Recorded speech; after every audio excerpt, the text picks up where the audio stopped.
makes most women start a business? Is it passion, money, or freedom? Welcome to Female Founders, the podcast that takes you behind the scene with women who are founders and CEOs to help you start and scale a successful business of your own. I am your host, Nagelia de Ravin. Hello everyone, welcome to another episode of Female Founders. Today I'm honored to have Rebecca Edwards with me. Rebecca is a single mom, former college director, the spokesperson and lead expert for SafeWise, and the branding and marketing manager for the site. She is a driving force behind the home and community safety brand, SafeWise.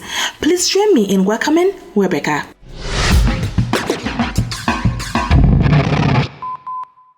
Good morning, Rebecca. Thank you so much for giving me that chance to have this conversation with you.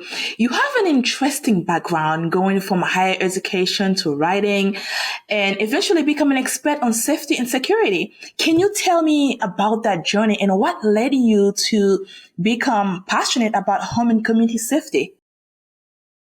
Yeah, it was a surprising journey for me because I never thought that the thing that I would be out there extolling, would be how to make your life safer at home and in your community.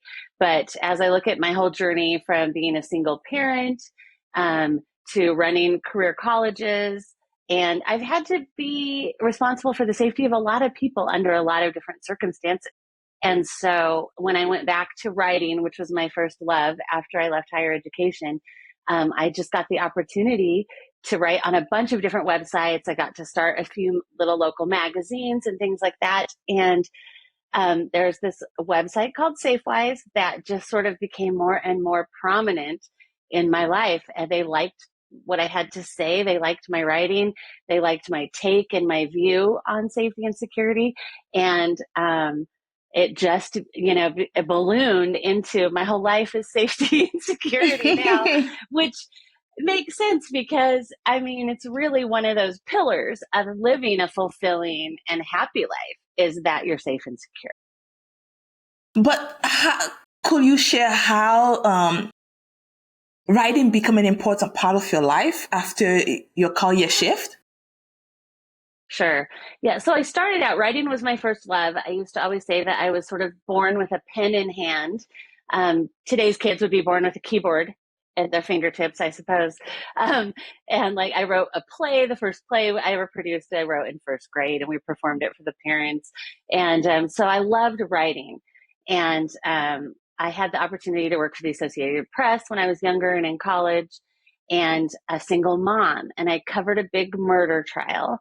And I was away from my baby all the time. And I made the choice to be a mom first. And that I brought this child into the world. I decided that to raise her and to do that. And I had to make that my top priority. And so I always held out hope that if I have these awesome opportunities when I'm 21, 22 years old, I will have them again. And that's how I kind of got shifted into working at career colleges. And I ended up running colleges, opening schools across the country, writing curriculum, doing accreditation and compliance. And so writing was always embedded on some level. I did graduate newsletters. I taught professional development and strategies for success to help people invest in their lives, their futures, and take the steps they need to accomplish their dreams and become these examples that they want to be for their families, for their children, for their grandchildren, breaking these cycles of struggle that so many people face. And I finally took my own advice one day. I felt like I had kind of climbed up to the top of the corporate ladder. I became a VP of operations for a system that owned about 12 schools all across the country. And I was on the road again all the time. I lived in Utah at the time, and all of the schools, we didn't have one school in Utah. And so I was on the road and home on weekends. And again, I was a single parent. My kids were becoming teenagers. Times were getting more risky, I guess, as far as some of what was going on if I wasn't there, and the kids having that freedom. And I had to make a choice to get back to my passions, fulfill my dreams. And again, continuing that thread of being a mom first.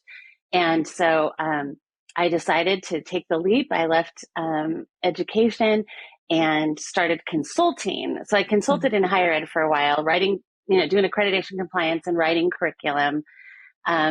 And then just started seeing if I could get some work as a writer again. And it was perfect timing because digital journalism and digital marketing were really beginning at that point. Yeah. So it makes it sound like I'm very old. I'm older than You're not even close to it. I'm like, way back, when newspapers were still a viable, career path and things like that. And so these things were just starting to shift. And so I was able to find some really cool opportunities. I started working for some local business magazines and women in business magazines in Utah. And then just finding some other opportunities, to write. And I was very excited to see that I could write and apply it in so many different ways, whether it's on a consulting level, it's accreditation compliance, writing curriculum for, nursing programs. I did a lot of helping some colleges get out of trouble that they were in with their accreditors, which puts your financial aid at risk. So you don't want to do that. And then started a little citizen journalism magazine with a documentary filmmaker in Salt Lake City, worked for an arts magazine, and then started working on some websites, just writing blog content. And I had the freedom to write about stuff that I thought was fun to write about. And so I wrote about pop culture a lot. And they were like, how could you tie this to safety? So the bling ring, I don't know if you remember that, those teenagers that were breaking into like Paris Hilton's house and all that back in the day.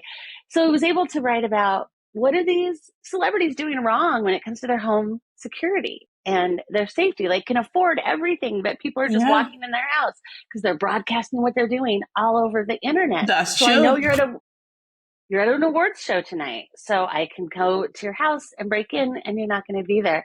And it just all started coming together for me about how safety and the way we protect ourselves, the way we protect our families, our pets, and the way we participate in our larger communities is so embedded in everything in our life, coming from, I want to share this fun thing I'm doing on the internet, on social media and let everybody know I'm at this cool thing, to did I lock the door when I left the house? And so I have this bad habit of getting really passionate about stuff that I get engrossed in.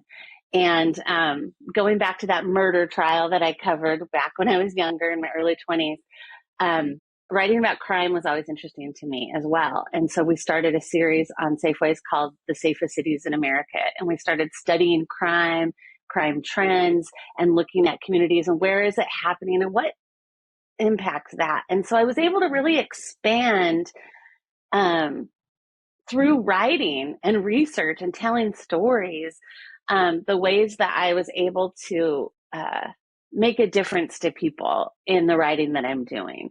And so, marketing is a little piece of that, but I feel like what I love about this website that we've been able to create is that it really is a different conversation about safety. And it comes from women first perspective, and which I think as women, we're always considering safety.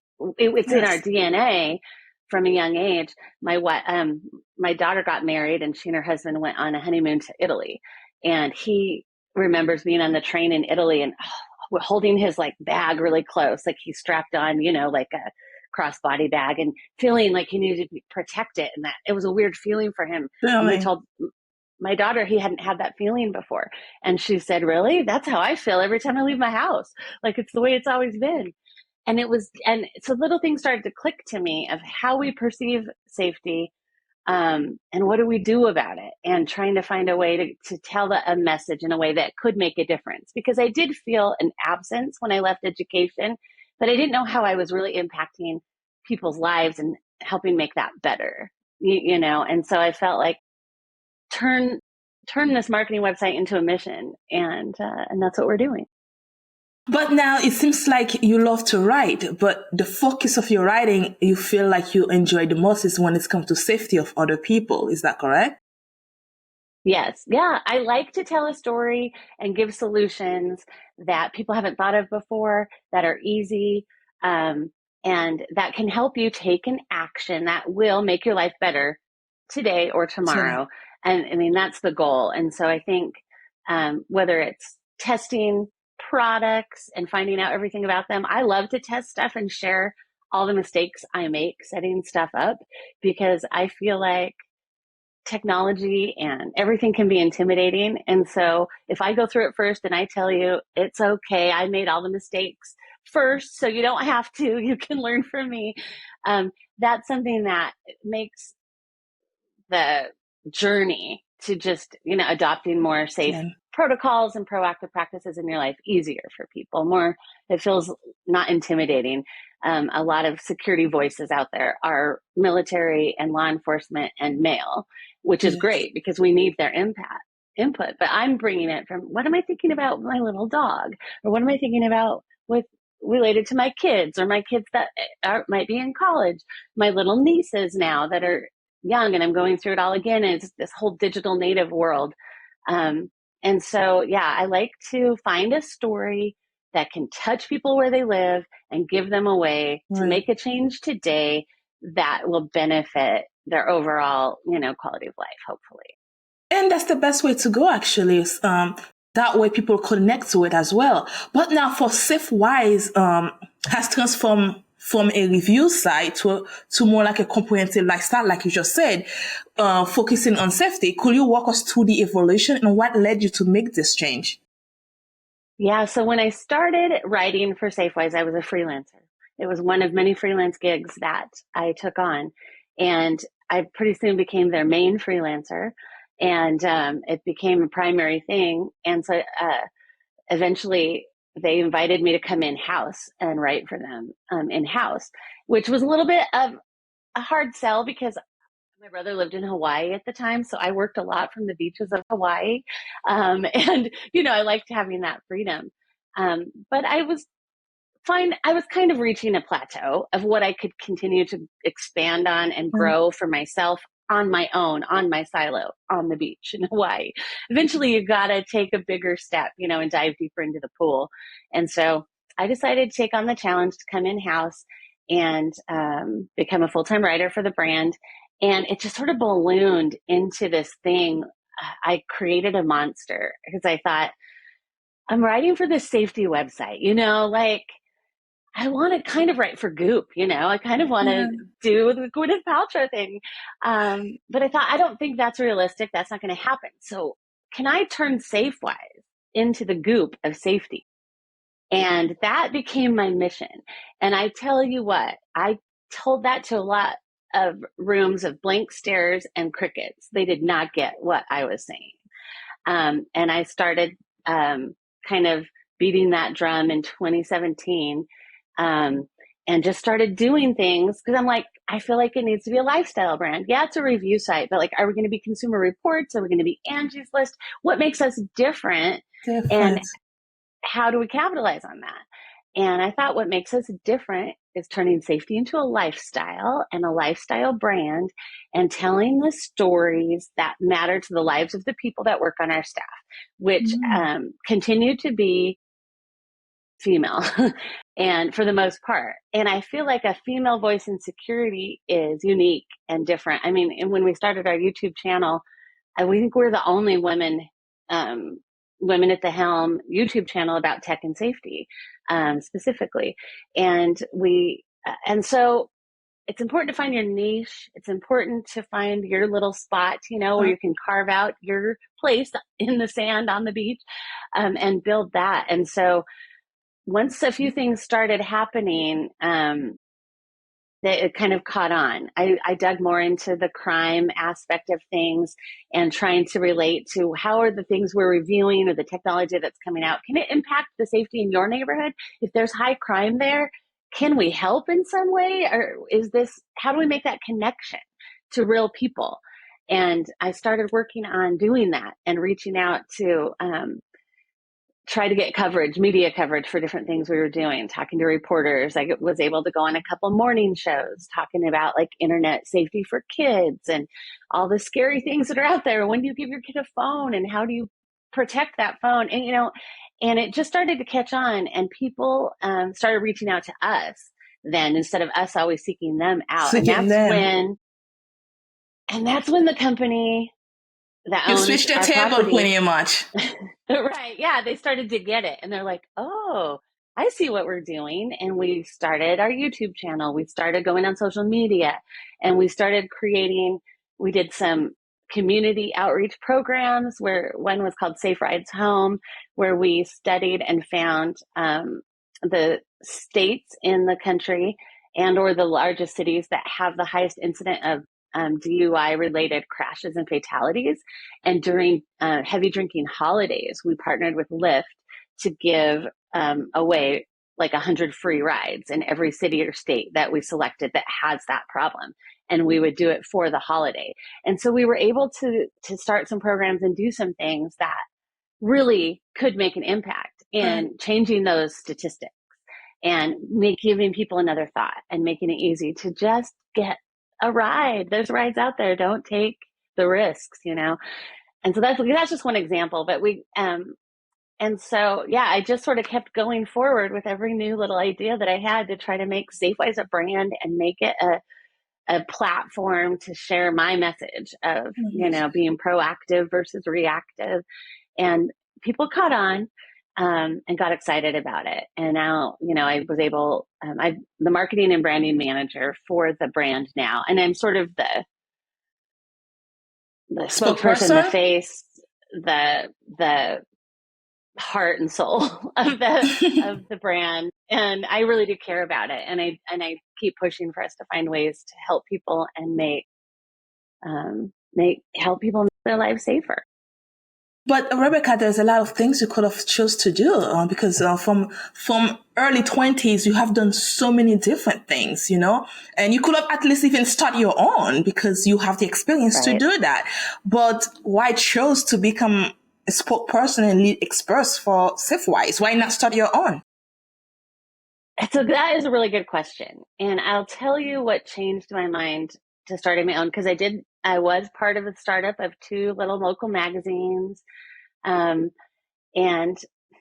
for me, I still am a single person today. My kids are grown up, but I'm approaching retirement.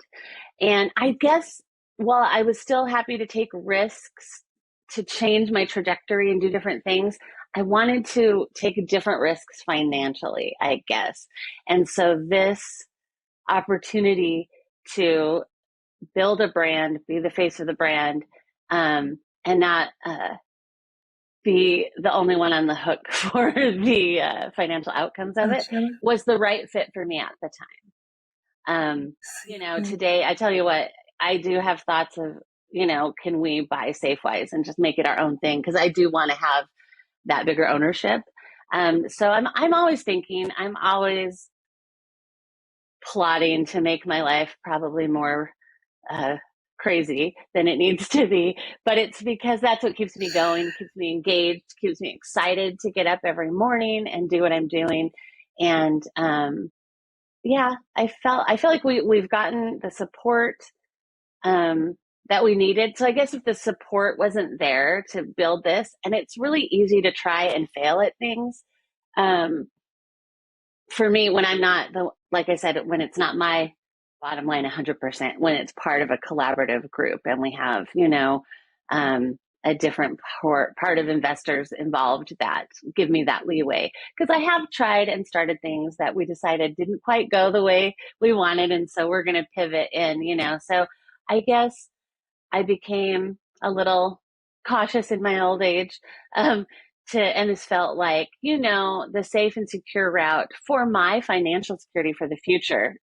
That is just where I was at. But now let's say that tomorrow or 2 years from now, or even 5 years from now, let's go as far as we can, because you keep saying retiring, old. For me, all of these things we've been saying about that, it's just kind of like go to one of my ears and get out of the other one, because then when I'm looking at you look like you're in your early 30s, living the best time of your life. So that's how I see it. But anyway, if you have the chance to buy SafeWise and become the sole owner of SafeWise, would you do it? I would very seriously consider doing it. I absolutely would. Because, and it's, we've had a lot of restructuring from the company that owns the property. And yeah, so I mean, it's something that I'm interested in, but I'm also, okay to continue because, as you said, so yeah, I make myself seem very old. I'm in my early 50s. I've gone through a lot of things, and I'm also looking at, I do think that I have a lot of years ahead of me, and I don't want to just go sit on a beach and retire somewhere, so I've been plotting what my next move is. And part of the freedom, I think, of the spokesperson gig is that, and I've mentioned this, as potentially, doing that on a retainer basis, changing my relationship and building something else outside of that for myself. And so there's two paths that I'm toying with right now. One of those is, can I become a bigger stakeholder in SafeWise, or can I change that relationship and leverage? I've learned so much about media and PR and, promotion. Should I leverage that for myself in a different mission or a different application of a similar mission? Because it's really hard to dedicate, 10 years of your life to a topic that you become to hold very dear, like safety and You become an security. expert pretty much. Absolutely. And you can't just walk away from that, and I see safety and security everywhere. When I read the news headlines every single morning, when I'm walking down the street, when I get in my car, when I'm looking at billboards, I mean, everything, I can pretty much relate everything to a way that it's impactful for safety. And so I don't want to abandon that. And I'm not afraid to run my own thing and do that. I guess I just I'm looking at things differently, and I'm just trying to make the most strategic plans for me to live the life I want to live for the next 30 years. That makes a lot of sense. But when it's come to safety, what else do you feel like that can be added to it? For example, you say something earlier by saying that celebrities, when they get all the time, you hear the house get breaking because they're not home, or they are home and they get breaking anyway. That's because they share everything on social media. Now, it's not just celebrities Oh, no. that's doing that. It's when you go to Facebook, you open Facebook, you can learn something about someone by just watching them on Facebook. And that's one of the reasons why I abandoned Facebook in the first place. I put myself away from social media as much as possible when it's come to a personal level. You're not going to find anything about me really that much if it doesn't have anything to do with business. But what can we do to help that? Because you have mothers from the time they are pregnant to the time they give birth to the time that child turn 18, they're sharing everything pretty much. If you pay attention, you know everything about that child from inside that belly to the time they get older, which is a very bad thing for that child. So what do you think we can do to stop that? Because a lot of crimes happen just because of that. Oh, definitely. Yeah. When your first photo on the internet is from the womb, you're setting up yourself for a lot of potential vulnerabilities over the period of your lifetime. And you didn't have the choice to do that. The mother did that. They're excited. Yeah. I think that we got the cart before the horse in a lot of ways with social media. Absolutely. Where, and now it's, how do you rein it back in? Pandora is out of the box. How do we put Pandora back in the box? Yes. I think that, and I give this advice so much. I do not think that you should share images of your children online, especially with any identifying characteristics. When they put like the little sticker or the emoji over the face, I think that is good. And I think we've just got to think about not what do we want to share. This is my child. I have ownership over them. I can put them in the clothes I want to put them in. I can pose them the way I want to pose them. And I can create the picture of this perfect life or this thing that I'm so excited about. There's a very natural desire to want to do that, but there has been a lack of forethought and foresight into the implications of this. And the scary implications are, and unfortunately, I try very hard to not do fear mongering, to not go to worst case scenarios and, oh, the boogeyman is always out there going to get you. But you do have to highlight some of the most dangerous applications that can happen when all these images of children are out there to get people's attention. Because what's happening is personal information. If you have any information that's identifiable on your child, you took a picture of them in their Little League uniform. You took a picture of them in their Little League uniform at the park with the sign for the park in the background. You took a picture in front of your house with the street number on there and the geolocation tagged. You took a picture at the kitchen table of the kids doing their homework, and the family whiteboard calendar is on the wall behind with all the events for the month.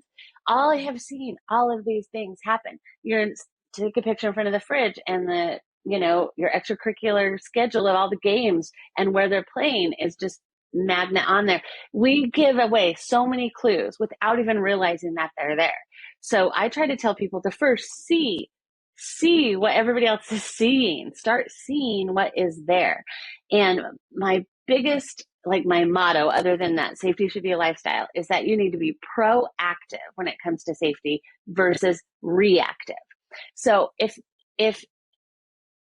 your child's identity is identified out there. So first of all, their identity can be stolen at a young age, and they could start their young adulthood with bad credit. There are cases of that happening.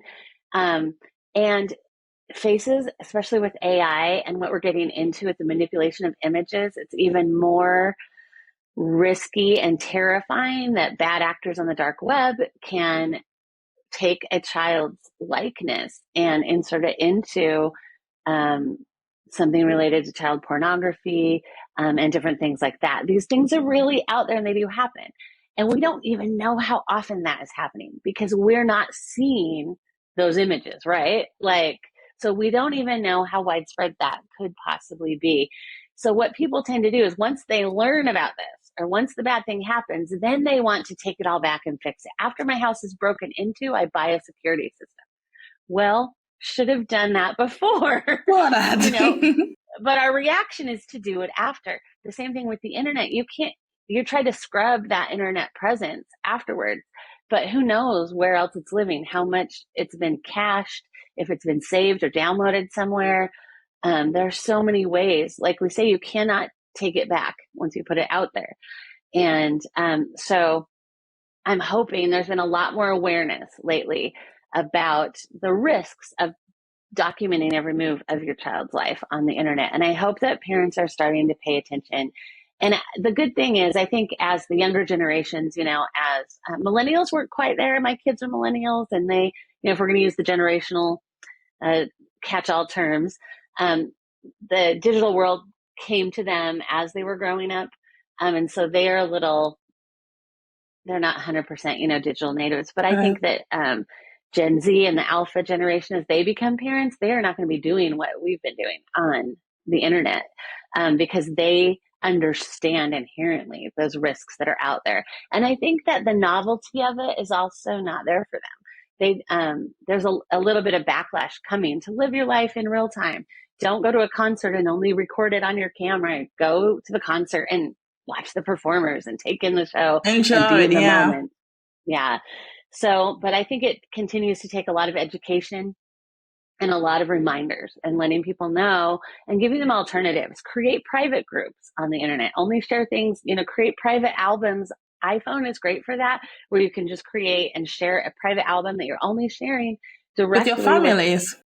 Exactly. And it's not public. Nobody else can access it, but the people that you want to see it can see it. Before my grandmother passed, we got her, it's called a grand pad. And we got this during the lockdowns because she was very isolated and living alone. And she doesn't have an iPhone, obviously. We couldn't FaceTime her. But the grand pad is a private network device that is like a private FaceTime, private Instagram feed for my grandma. And she and only the people I invited, the grandkids and, her church friends, are the only people that could access that. And so we could share everything with her in a private way. And I think tools like that should be more widely used if you want to share with your key group and keep them in the know of all the awesome stuff that your family is doing. That's a much better solution than going on to social media. And I think one of the worst one, I remember one time I opened Facebook. Unfortunately, I'm stuck with Facebook since I can't delete my account. When I click delete, it told me I cannot do it. I don't know why, but you can't delete your account on Facebook. But it popped up in my feed, and then the lady was picking up the kid in the school, and then tag the school into it and say, "I'm waiting in the parking lot." And I'm like, that is the most stupidest thing anyone could have done, because you just pretty much tell the entire world your kids go to that school. And pretty much there's a big chance you don't live too far from that school, which right. I can just follow you there and I don't know where you live. But it was the weirdest thing ever. And I think that moment I'm like, I don't want to do that to not just to myself, but also to my kid. That's right. Bad, because I'm putting both of us in danger by doing something like that. And talking to you as an expert into that, I just wanted to know your important that. How do you feel about it? Because that's something I've seen a lot on social media. Mm-hmm. Either it's Facebook, LinkedIn, Instagram. I just, TikTok, you just seen it there. And it's, I think it's getting worse and worse. And as parents, we should think about the safety of our children, even the future, because especially when it's come to Facebook and Instagram, I just do not trust how they're keeping the data. I just don't trust it. And I think that can backfire on us at any time they want to backfire on us. But that get me to ask you, what are some of the most important safety tips or products you think every home or community should have? Yeah, my essentials kits, obviously, you want to make sure that every home, apartment, Airbnb, rental room, whatever, has I would say a dual smoke alarm and CO detector, which sounds like a no-brainer, but it is not necessarily legally required by the United States of America, by specific states, by cities, by counties. It is not required. So take responsibility and make sure wherever you are living that you have both CO and smoke detectors. Every fatality from a home fire or a CO poisoning could be prevented with warning signs that it's happening almost 100% of the time. So those are very, very crucial. I think at your home, if you can't do a full-on security system, I think an outdoor security camera over the front porch or the back door, your main points of entry are going to be sufficient. I like a doorbell camera because those have everything in one place. You can talk to the person that's on your porch. You can get motion alerts. You can get clips, and you can sometimes add professional monitoring so that if something shady is going on, you got a professional trained operator right there that can call and send the police to your house right away. And you've got that video verification that it's not a false alarm. You can get that just with a camera without a full system. And that can be very, very affordable. I think that if you have little kids, you should use a parental control application on any devices that go out to the internet.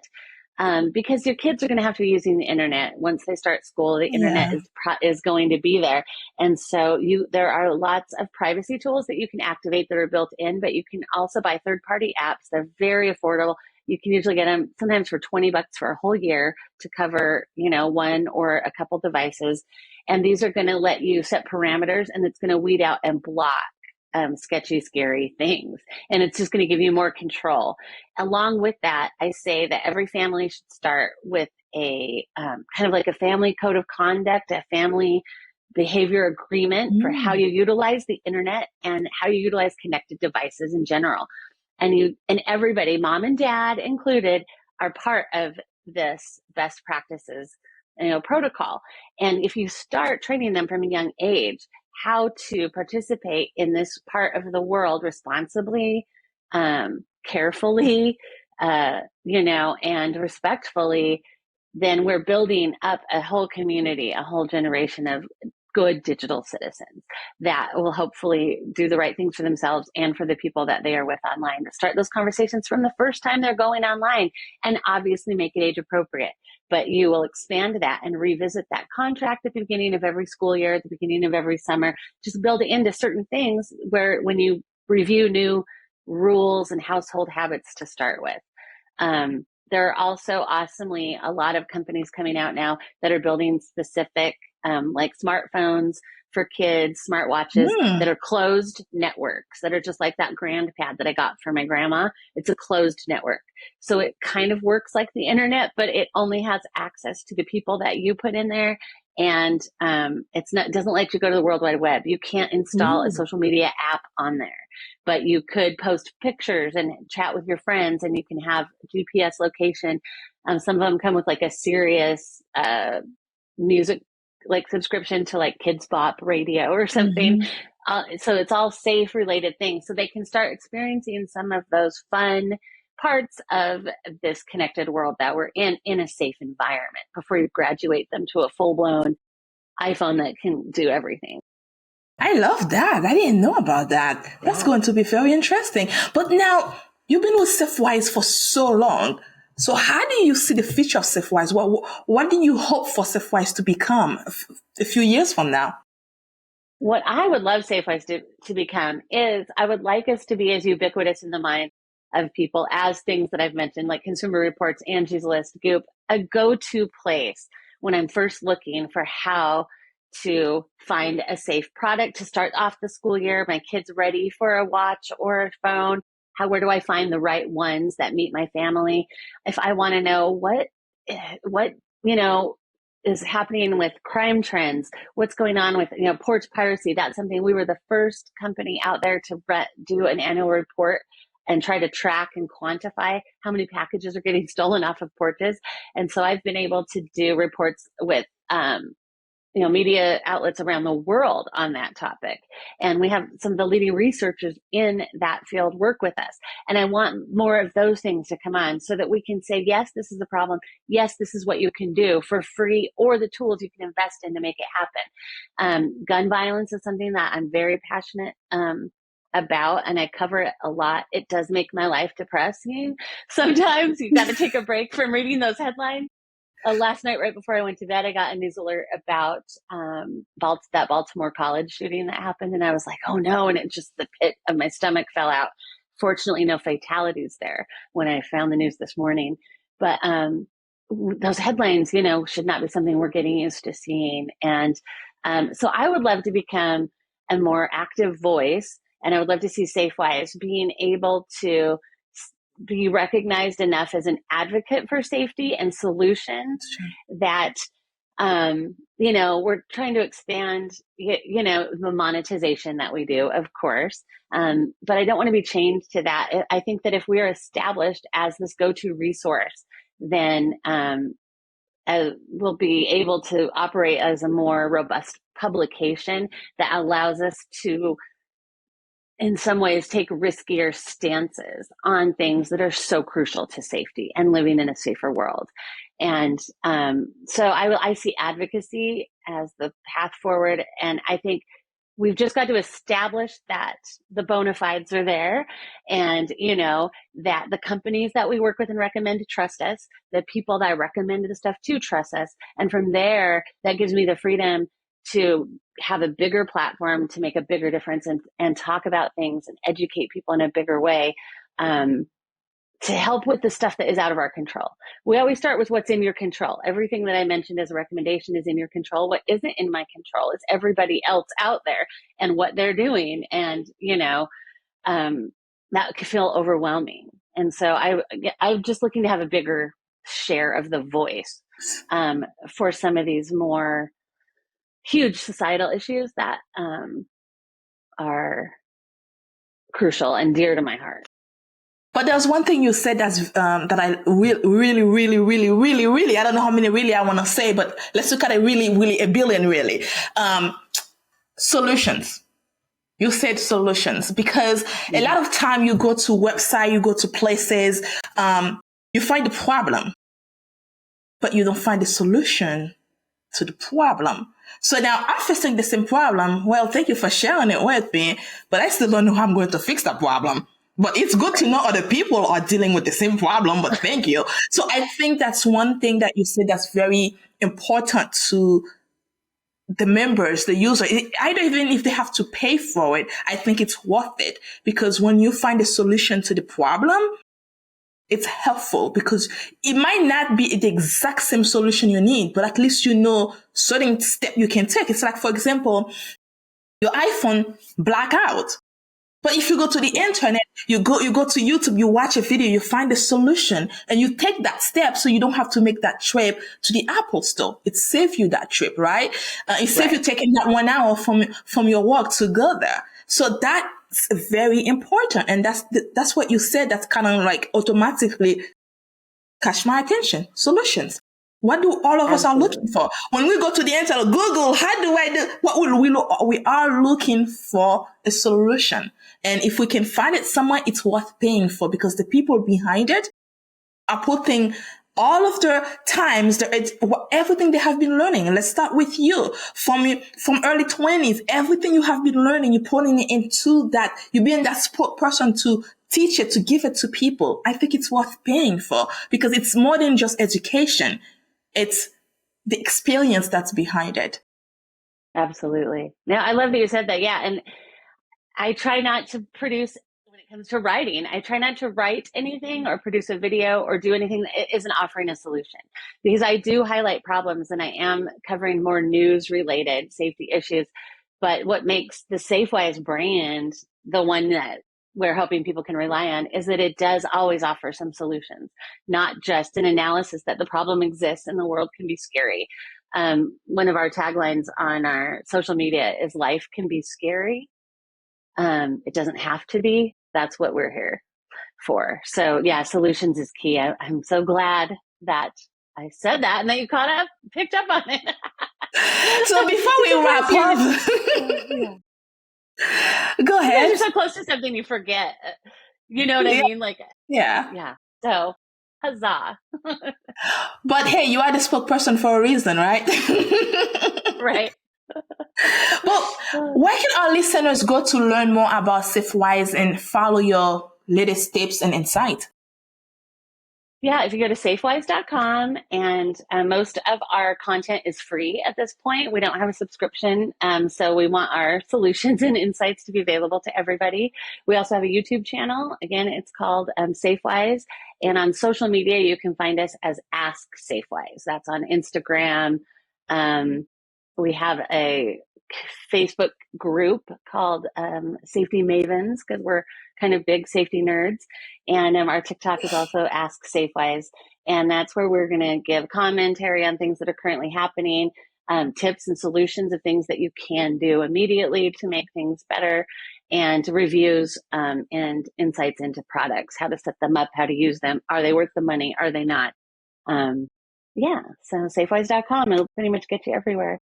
Thank you so much. Thank you so much, Rebecca, for sharing your incredible journey and insight, and to promoting safety as a lifestyle to SafeWise. Everything that you are doing is amazing. And I think that I wish that people will understand how safety plays a very big part of our life every single day. And I think what you are doing is educating them and how to look after themselves and to protect themselves, especially from social media. Social media is a great place, don't get me wrong, but also it's very scary when you don't know how to protect yourself from it and not being a victim of social media. Absolutely. Thank you for listening to Female Founders Podcast. That's it for this week's episode. Be sure to follow us on your favorite podcast app or connect with us on womel.com so that you don't miss our next episode. See you next time. Bye for now.